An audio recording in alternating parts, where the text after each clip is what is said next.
am coming to you with the most exciting news. 11 years ago, I'm going to just rewind for a second. We were upside down in the house. We were still recovering from '08 in the housing market, but it was still not where it is today. We ran all the numbers and we were trying to figure out how we can make this move possible, and we could not figure it out. And just so devastated, we're like, okay, I guess we'll just try again in a year. And we went to bed, and the next morning I woke up and I just had this feeling we're supposed to move. I can feel it. This is almost like a test. Can we make this happen? And so I went and I got some moving boxes and I started packing up our kitchen.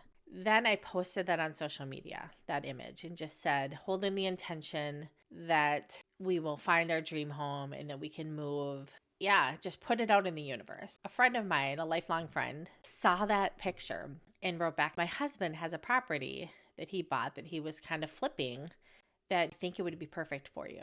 And then they sent us photos. We went and toured it that weekend. It's this A-frame on a hill. It's tucked in the woods, just away from everything. Yeah, so that's how we got this house. We could not see any way we could have it happen, and somehow it worked out. Now, fast forward 11 years. We've just had this sense that it's come full circle. We've loved raising our kids here. We've loved this home, but it's time for a new chapter. We were selling my husband's Jeep, this awesome Jeep that's also just been so great.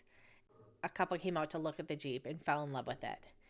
And then said, we love your house. And my husband says, well, in a month it'll be for sale. And they were so excited. And they're like, this is exactly what we've been looking for.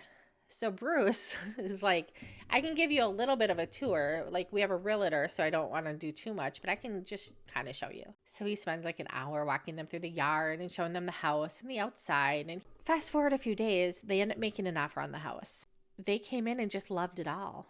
Yeah, that's our magical story, you guys. Very much holding intention, like this is how it's going to work or something better. If this falls through, it means that we were supposed to get even more or something like that. And I will just trust that process when that happens, if that happens. But I really don't think so. I think that it's going to work out great. I think their house is going to sell wonderfully and continue the magicalness of this property that we've been so lucky to live on. Get to now pass it along to this next family. Isn't that just such a fun story how things can work out? Sometimes you can't envision exactly how everything's going to be and how it's going to play out and who's going to find it. It has blown my mind how many times I have just watched in awe of how things work out even better than what we had thought.